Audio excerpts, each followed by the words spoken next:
Gerai. Šiandien noriu pratęsti mūsų pamokslų seriją apie mintis. Mūsų mintis yra svarbios. Mūsų mintis yra svarbios. Mūsų mintis yra svarbios. Nes įtakoja visus mūsų veiksmus, visus mūsų įpročius, mūsų charakterį, galų gale mūsų gyvenimą.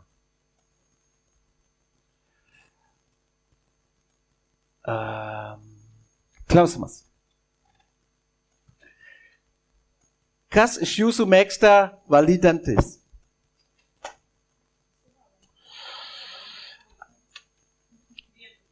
Gerai. Tai labai. Reikia. Taip. Ne taip, ne. Aš irgi toks. Ne taip, ne, bet reikia. Ką darytum, jeigu, arba kas būtų, jeigu mes nevalytum? Kas tada? Jo, ir tada bent tu, visi džiaugsis, išskyrus tu. Kodėl tai yra svarbu? Tai yra svarbu dėl higienos, kad nesusirgtum. Tas pats su mintim. Jeigu mes nekreipsim dėmesio į mūsų mintis, kai nebūna minčių higiena, tada tas pats atsitiks. Tik dvasiškai. Tas pats. Tada pradedam susirgt ir nežinom kodėl. Kažkas keičiasi mūsų mąstyme, bet nežinom kodėl ir kur link eisim. Mes tik galų gale pamatysim rezultatus. Labai svarbu mūsų mintis. Labai svarbu. Stipriausia mūsų mintis lemia ir jūsų, ir kitų žmonių gyvenimą. Pagalvokit, kas yra tavo stipriausia mintis? Gal tai gali būt, gal pasakymo nuo tėvų. Neišvykėlis. Gal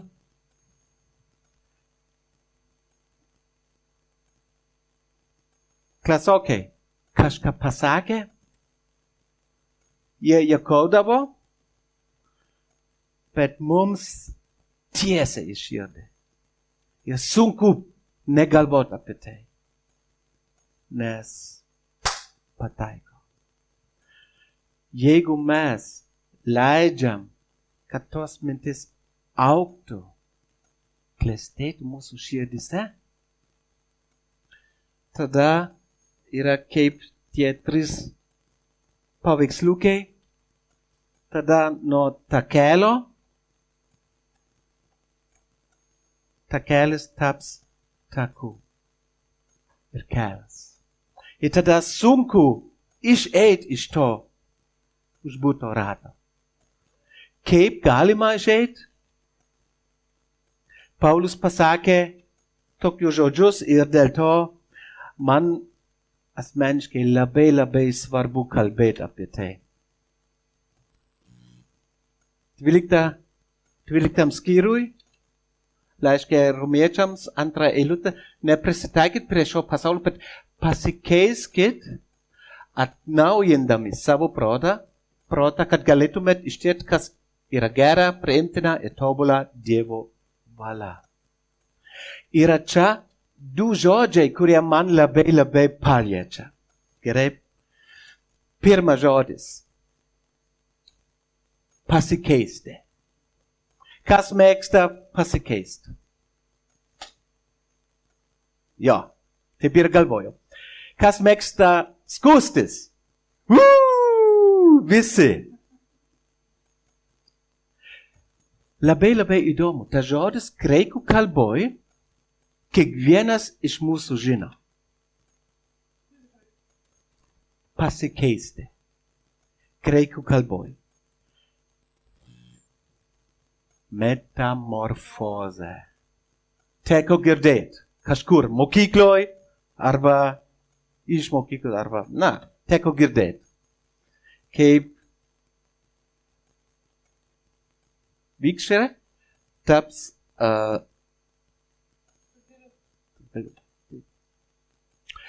atnaujinti graikiškas žodis anakainosis,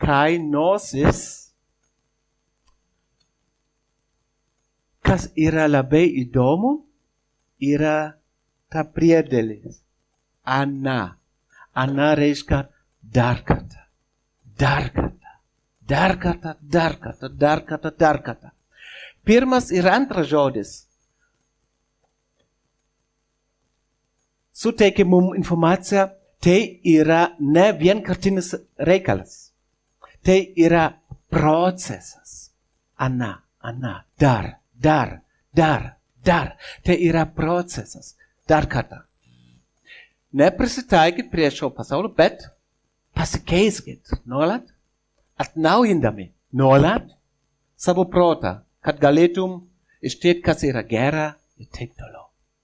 Tai yra procesas. Jeigu mes pradedam šitą procesą, bet sustosim, kaip jūs galvojat, ar mes tada galim laukti tinkamo rezultato? Ne, nesustojam. Tai nuolat reikia pasikeist ir atnaujint.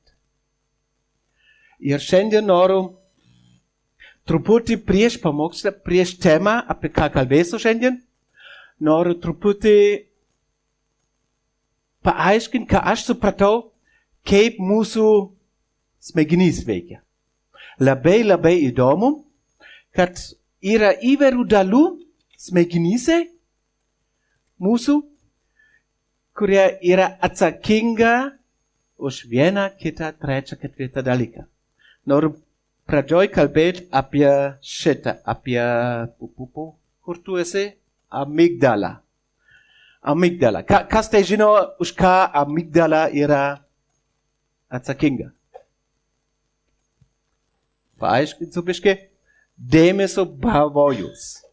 Amygdala yra tokia dalis mūsų smegenys, kai mes, pavyzdžiui, kai mes matom, arba kai aš, labai praktiškai, kai aš matau pirmą kartą mūsų draugą Bruno, mūsų sode. Bruno, tai Šarona davė jai tą vardą.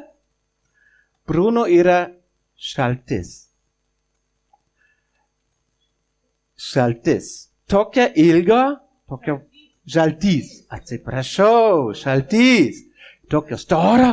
Kai aš tai mačiau pirmą kartą, ką jūs galvojat, kas darėsi manyje? Ar aš taip, žaltys? Ne, išsigandau labai. Adrenalinas, wow! Kodėl tai įvyko? Mano amygdala labai gerai dirba. Labai gerai veikia, nes duoda adrenaliną. Duoda daug adrenalino. Kad kai mačiau, išsigandau ir dabar mano dėmesio lygis iš karto nuo ten, per mažiau nei sekundę, labai aukštai. Nes bijojau. Baimė. Ar kas, ar ne kas? Man tai buvo baimė. Problema su amygdala. Amygdala neturi atminties.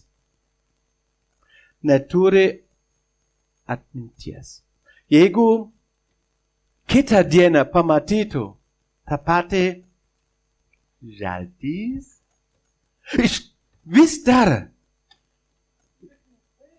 Bet ne taip.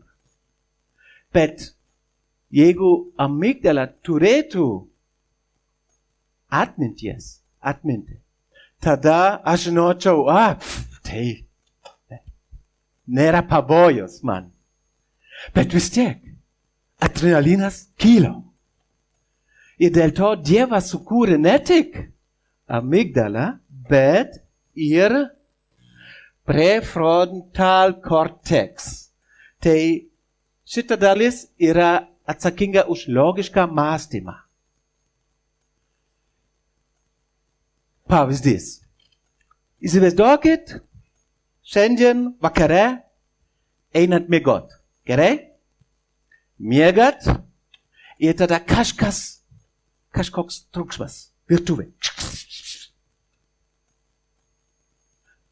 Jeigu prefrontal cortex neveiktų, mes galvotum, jeigu tik amygdala veiktų, tada mes galvotum, pavojus. Ir iš karto atsibūstum ir negalėtum taip greitai užmigt. Bet prefrontal cortex mums duoda informaciją. Tikriausiai tai tik katinas, kuris vaikšto ar bando gaudyt pėlę.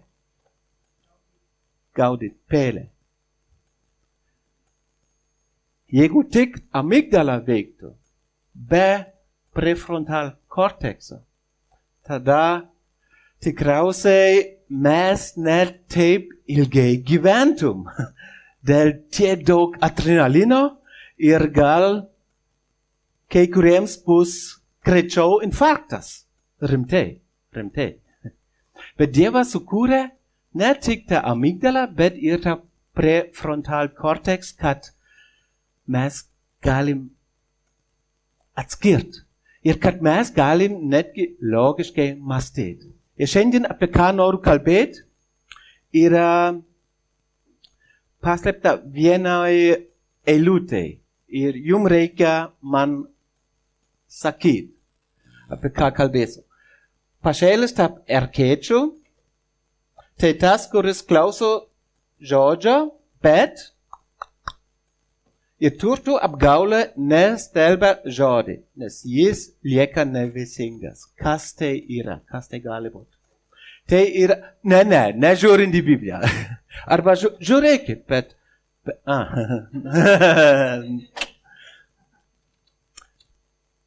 apie ką čia Jėzus kalba? Tai yra palyginimas Mato 13 skyriui. Beje, Mato 13 skyriui Jėzus tik kalbėjo palyginimais. Per visą skyrių kalba palyginimais. Apie ką jis čia kalba? Ne.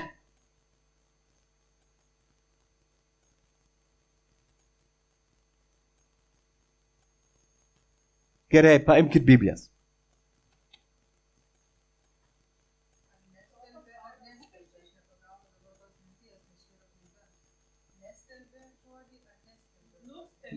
Nustelbė, jo. Atsiprašau, klaida. Bet vis tiek, tai neturi didelį reikšmės. Taip, apie rūpesčius šiandien kalbėsiu.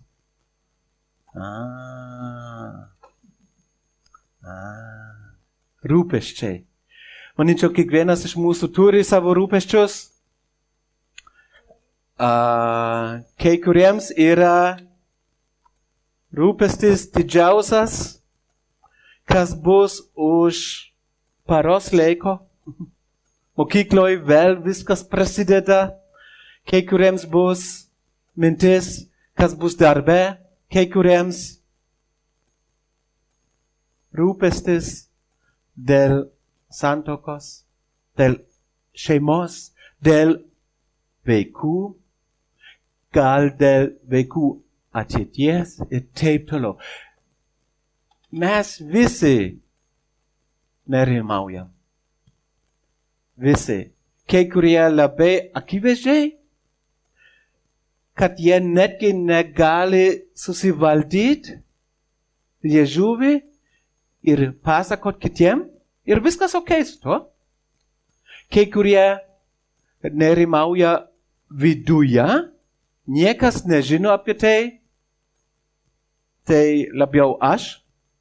Aš nesu toks, kuris daug kalba, ir tada galvoja, ką kalbėjo. Ne, aš atvirkščiai, aš daugiau galvoju, mažiau kalbu. Nežinau, tai gerai, blogai. Bet kiekvienas turi savo rūpesčius. Kiekvienas. Klausimas yra tada, kaip elgtis su rūpesčiais. Kaip elgtis su rūpesčiais, nepamiršt, ką mes prieš tai girdėjom apie amygdalą, apie prefrontal cortex, apie mintis. Labai, labai svarbu. Keletą faktų apie rūpesčius. Ar žinojot, kad 92% yra rūpesčiai mūsų nepakristi? 92%! Įsivaizduokit! 9 iš 10 mūsų rūpesčiai nepakristi. Bet mes vis tiek nerimaujam, ne?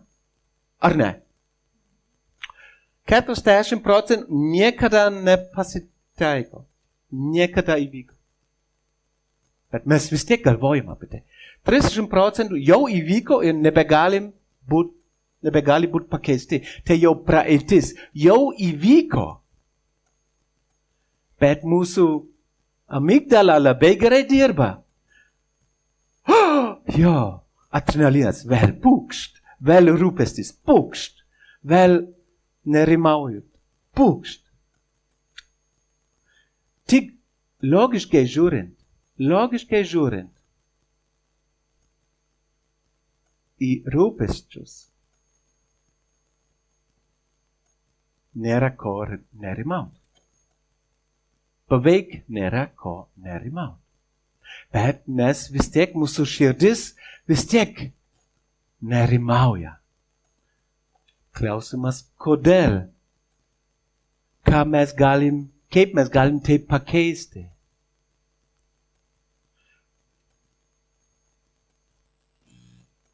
Kas nutinka, kai rūpesčiai mus valdo?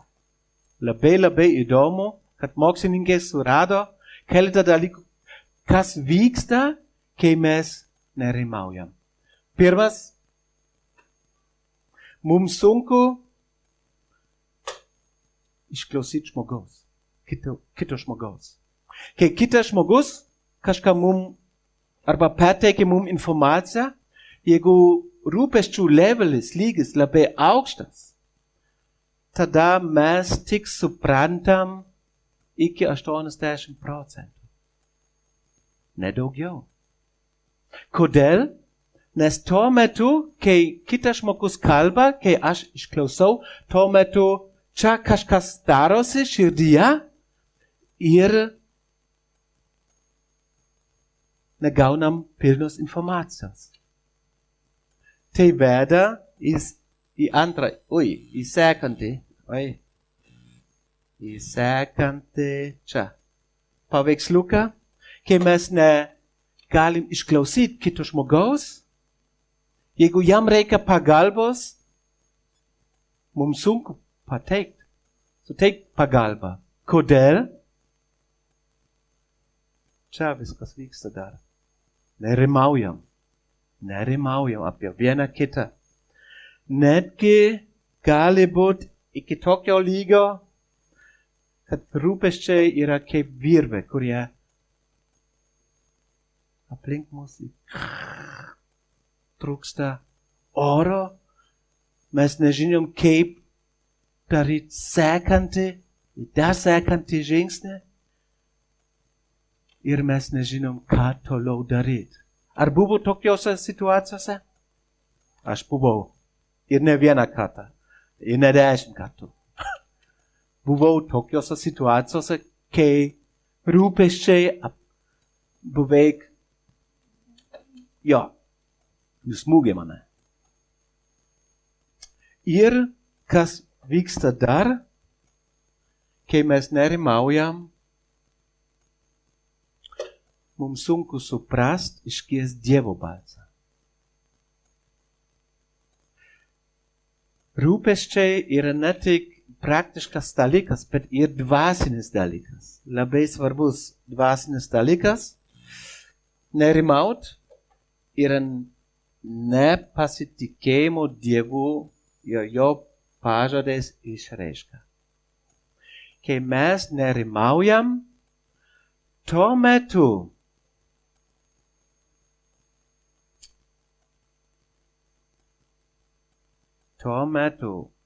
mes rodom, kad nepasitikim Dievu. Kieta, žinau, bet tai yra viena iš tos pasekmės nepasitikėjimo. Nes mes galvojam, kai mes nerimaujam, mes galim surast atsakymą į problemas. Mes. Sukamės tik apie save. Sukam. Ir kai mes labai dažnai sukam apie save, tada mes pamirštam, kad yra vienas, kuris yra jau viską paruošė. Visa išeitis jau paruošė. Dievas. Skaitykim, šiandien noriu pakalbėti iš tikrųjų tik apie vieną eilutę, apie dvi eilutes. Iš laiško Filipiečiams ir noriu truputį dar primint kontekstą. Paulus parašė laišką Filipiečiams iš kalėjimo. Iš Romos kalėjimo. Jis tuo metu nežinojo, ar romiečių valdžia paleis jį, ar romiečių valdžia nubaus jį, ar romiečių valdžia iš tikrųjų nuteis jį mirtimi. Tai jam buvo visiškai neaišku. Iš tikrųjų daug rūpesčių. Daug rūpesčių jisai turėjo. Alo? Dar esat su manim? Gerai? Daug rūpesčių. Jo širdį gali būt. Turėtų iš tikrųjų būt. Bet jis parašė Filipiečiams tokius du žodžius. Nieko nesirūpinkit. Nieko. Klausimas. Kodėl jis tai parašė? Ar jis, biški provokantiškai sakant, šizofrenas? Kad jisai nebemato, nebežino, kad yra problemų? Ne. Jisai žino, kad yra, jisai žiūri, oi, kalėjime, ja, nežinau, ar mirties ar ne, nežinau. Bet kodėl Paulus tai rašo? Kodėl Dievas tai sako mum, nieko nesirūpinkit. Daug laiko galvoju apie tai. Aš neprotingiausias, žinau, bet supratau vieną dalyką. Jeigu Dievas kažko reikalauja iš mūsų, tada mes ir sugebėsim tai daryti. Sugebam tai daryti? Nežinau. Jeigu mes nesugebėtum tai daryti, gal kitas Dievo tikslas su tuo. Ir aš manyčiau, šiuo atveju tai yra antras variantas, kadangi mum neįmanoma, žmonėm paprastam, neįmanoma nieko nesirūpinti. Klausimas tada, koks tikslas? Aš asmeniškai manau, kad Dievas nori mum parodyti, kad mes viską negalime. negalim. Mēs visko negalim nuveikti. Jis nori mum vest į akligatvę. Kai nėra toliau pirmin. Kai mum reikia grįžt. Grįžt pas Dievą. Žiūrėkim, kas toliau parašyta. Bet visose reikaluose malda ir prašymu su padėka jūsų troškimai tesidaro žinomi Dievui. Labai įdomu. Dievas pasakė, nerimauk. Bet Dievas nesakė taškas arba šaukštukas. Ne.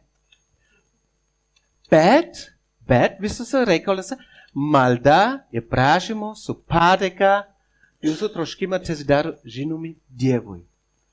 Vietoj nerimaut, mum reikia ką daryt? Kas čia parašyta? Va. Dėkoti. Dar kartą. Neprisitaikit prie šio pasaulio, bet pasikeiskit metamorfozę, atnaujindami savo protą. Pakeist vieną mintis su kita mintis. Pakeist. Nepalikt vakuumą. Kai mes paliksim vakuumas, mums sunkiau ir mes neišeisim iš to rato užpulto. Tikrai. Dėl to Dievas sakė, pakeiskit. Šitą nuimkit, meskit šalin, už tai atnaujinkit kažką kitą. Melstis. Su padėka. Dievas žino, jis mūsų kūrė. Jis žino, kad mums reikia kažkaip kaip kranas, vandens kranas. Kai ten daug vandens, didelis spaudimas, kad mums reikia paleist, kad vanduo bėgtų. Jis tai žino, dėl to jisai parašė. Malda ir prašymų su padėka. Dėl to jis sakė, galit kalbėti apie tai. Bet ne su savim, nebūtinai su kitais. Apsunkint. Ne, pirmiausia su manim. Su manim kalbėti. Ir tada Dievas pažadėjo mums vieną nuostabų dalyką. Ir Dievo ramybė, pranokstanti visokį supratimą, saugos mūsų širdis ir mintis Kristuje Jėzuje. Wow! Klausimas. Nereikia kelt rankas, tyliai sau atsakykit. Ar jūs patyrėt šitą eilutę kasdien? Kasdien. Nesakykit, aš manau, kad žinau jūsų atsakymą, nes aš žinau savo. Klausimas. Kodėl? Ar Dievas kažkaip suklydo? Pasakyt Paului tokius žodžius, kad jisai užsirašytų mums, pateiktų mums? Ar Dievas čia padarė klaidą? Ne.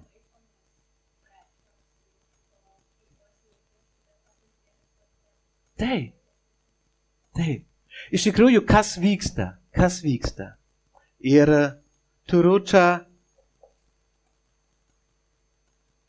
dvi dėžutės. Mūsų rūpesčiai. Iš tikrųjų, dėžutė turėtų būti tokio didelė, bet nėra vietos čia. Ir tai Dievas. Mes turim savo rūpesčius. Darbas.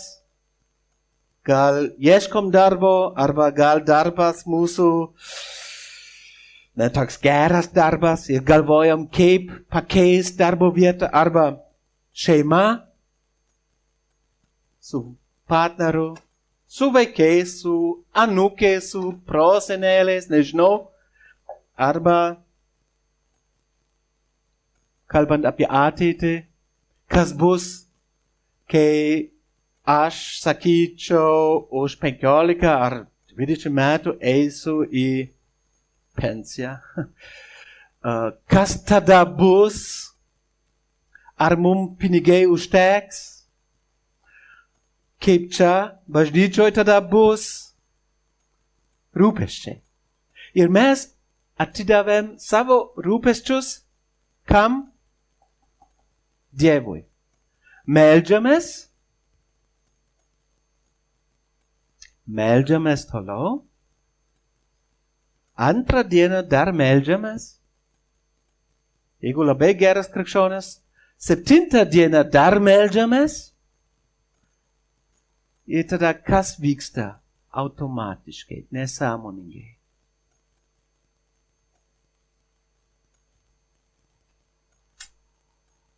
Žiūrim į realybę. Kas su šeima, su darbu. Ir vėl paimsim iš Dievo savo rūpesčius.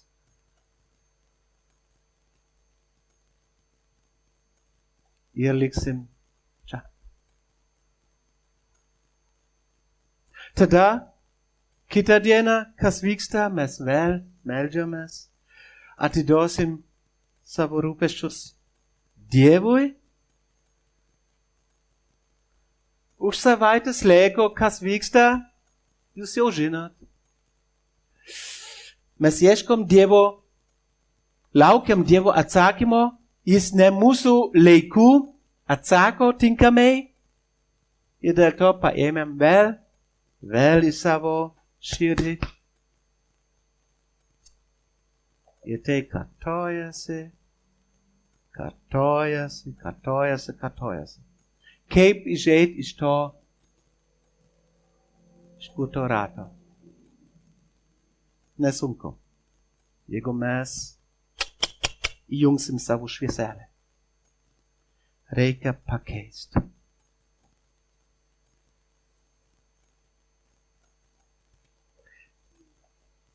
Reikia suprast, koks dydis yra Dievas.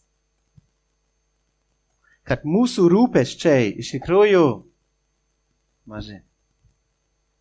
Žiūrint į visą pasaulį, mūsų rūpesčiai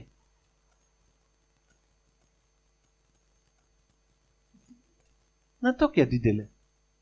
Ir tada, ką tada daryt? Rūpesčiai mūsų palikt Dieve. Tik tuo metu mes galim patėti, kas čia parašyta. Tik tuo metu. Jeigu mes vėl ištrauksim, vėl pagalvojam apie, nerimaujam apie tai, ilgai lauksim. Ar tai Dievo klaida? Ne. Mūsų klaida. Nes mes galvojam, mums reikia viską kontroliuoti. Bet kas jau virš bent 40 metų, tas jau suprato, mes negalim viską kontroliuoti. Norim, bet negalim, nes tai neįmanoma. Neįmanoma viską kontroliuoti. Neįmanoma viską turėti savo rankose. Klausimas tada, ką daryt? Vis dar bandyt turėti savo rankose? Toks fizikas Einsteinas, jisai pasakė tokius žodžius. Jeigu mes darom tą patį, per tą patį, esam kvailys, jeigu mes lauktum kito rezultato. Tai logiškai. Bet mes tai vis tiek darom. Kažkaip jam nepavyko, bet mums pavyks. Ne? Iš tikrųjų, ne. Jeigu mes neatiduosim savo širdį su rūpesčiais Dievui, mes šitos eilutes, mes tą vidinį ramybę nepatirsim. Arba patirsim gal tik laikinai. Kol mes vėl pradedam ištraukt savo rūpesčius. Supratot, manyčiau, nelabai sudėtinga. Taip? Nelabai sudėtinga. Labai paprasta, iš tikrųjų. Nieko naujo, iš tikrųjų, turėtų būti. Bet kai kuriems gal nauja. Nesvarbu.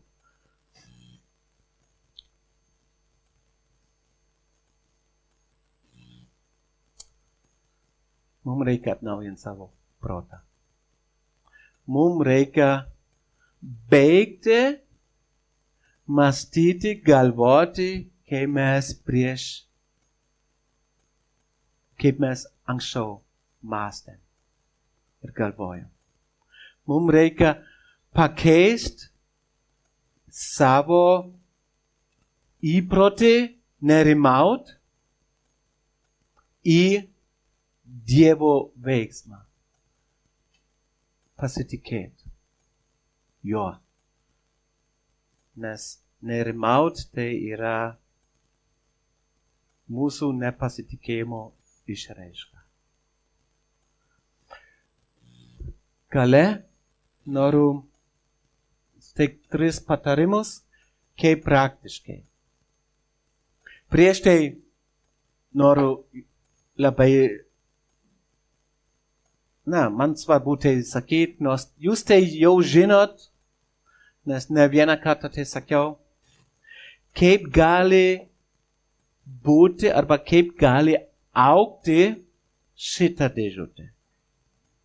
Kaip Dievas gali augti mūsų širdise.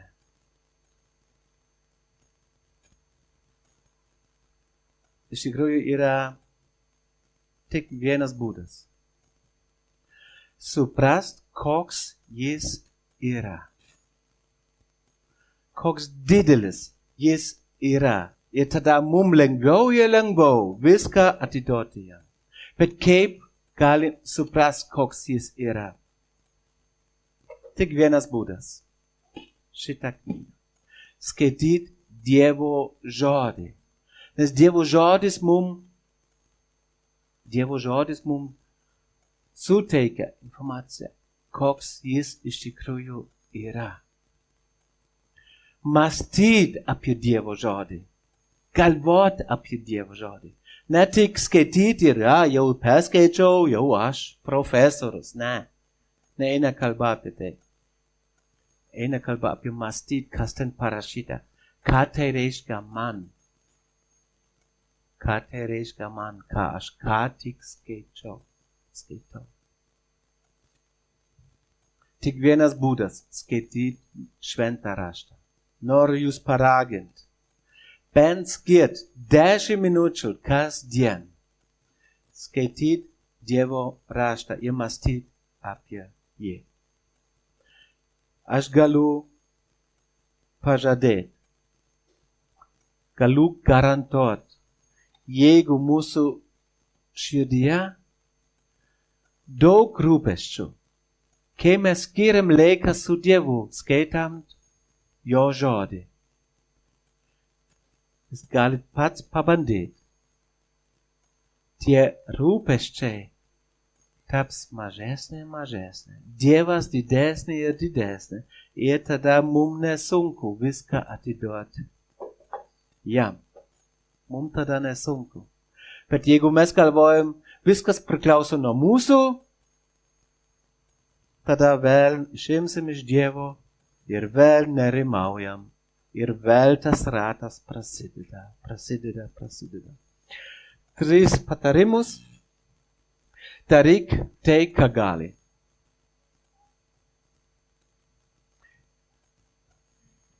Nerimaut tai nereiškia, kad man nereikia rūpintis. Arba kad man nereikia profilaktiškai elgtis. Ką mes sėjam, tą ir gaunam. Gausim.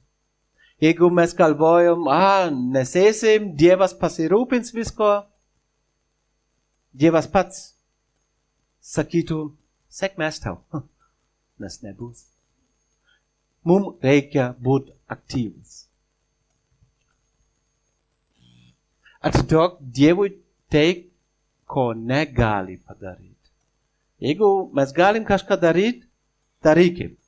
Jeigu reikia naujo darbo, ieškokim. Nelaukit, kol kada nors bus skambutis su gera darbo pasiūlymu už 3,000 kas savaitę. Nebus. Tokių skambučių bent pas mane nebūna. Atiduok Dievui tai, ko negali padaryti, ir pasitikėt Dievu, kad ir kas nutiktų. Kodėl trečias patarimas svarbiausias?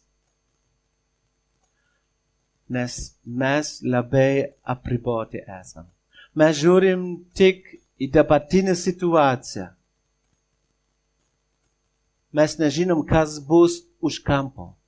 Mes nežinom, kas bus rytoj už metus laiko. Bet Dievas tai žino. Ir tik žiūrint atgal, mes suprantam, o Dieve, puikiai darai. Puikiai. Aš kitaip daryčiau. Bet tu, kuo puikiausiai tai darai. Noriu pabaigti su malda. Viešpatie, aš noriu tau dėkoti už tavo žodį, kad tavo žodis iš tikrųjų yra gyvas ir kad tu nori veikti per savo žodį. Ir prašau, padėk mums tai daryti. Padėk mums atiduoti visus savo rūpesčius tau.